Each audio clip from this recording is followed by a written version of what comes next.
اس کا آغاز قرآن مجید کے ذکر سے ہوا جو محسنین کے لیے ہدایت اور رحمت ہے۔ محسنین کی صفات یہ بتائیں کہ نماز قائم کرتے ہیں، زکوٰۃ دیتے ہیں اور آخرت پر یقین رکھتے ہیں۔ چنانچہ وہی لوگ ہدایت یافتہ اور کامیاب ہیں جو ان کا اہتمام کرتے ہیں۔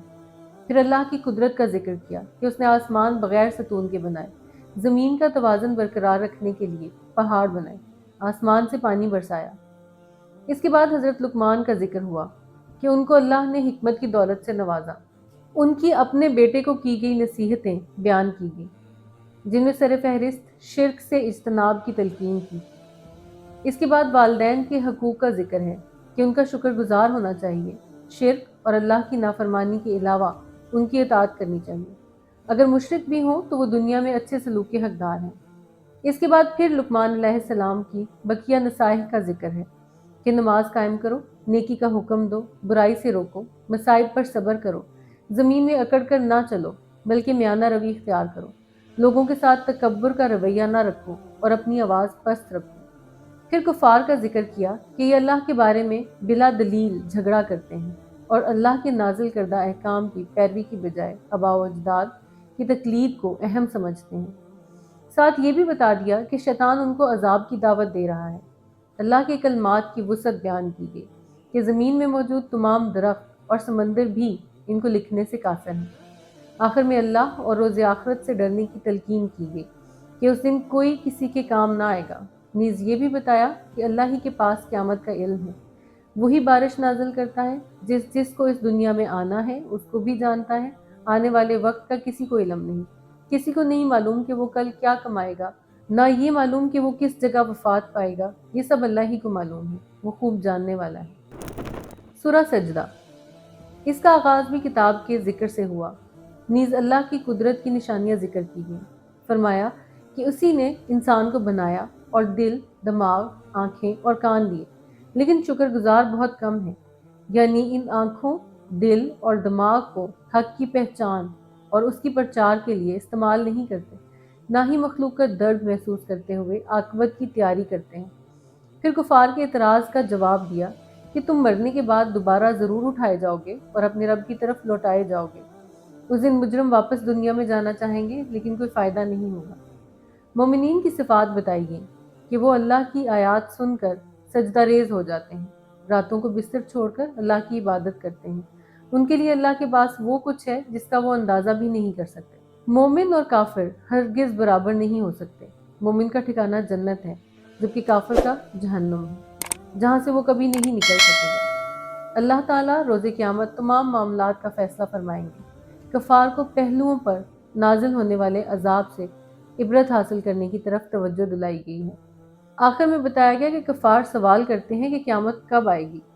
ان کو جواب دیا کہ اس دن کفار کا ایمان لانا کام آئے گا، نہ ہی ان کو مہلت دی جائے گی۔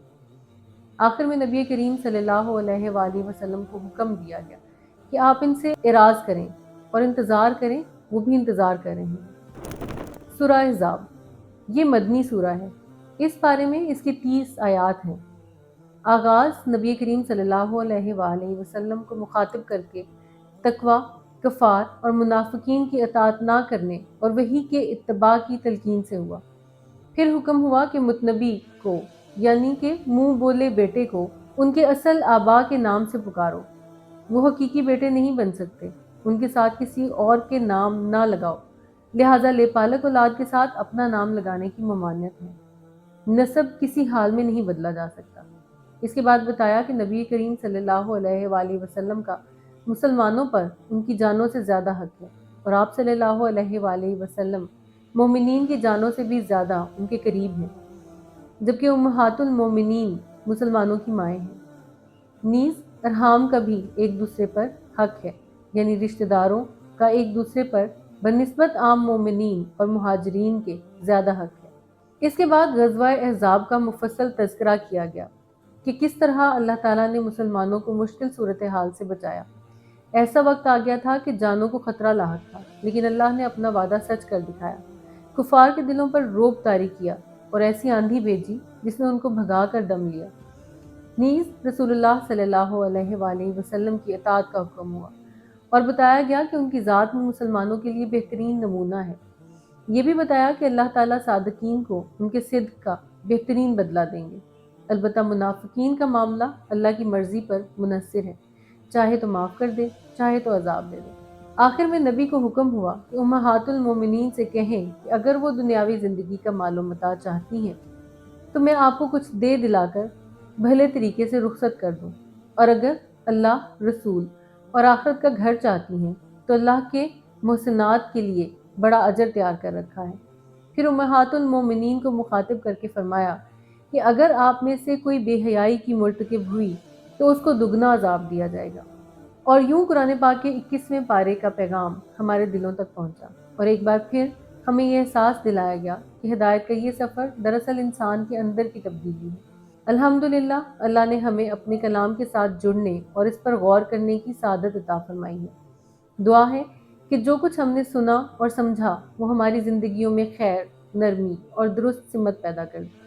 قرآن ہمیں بار بار یاد دلاتا ہے کہ کامیابی صرف جان لینے میں نہیں ہے بلکہ عمل اختیار کرنے میں ہے۔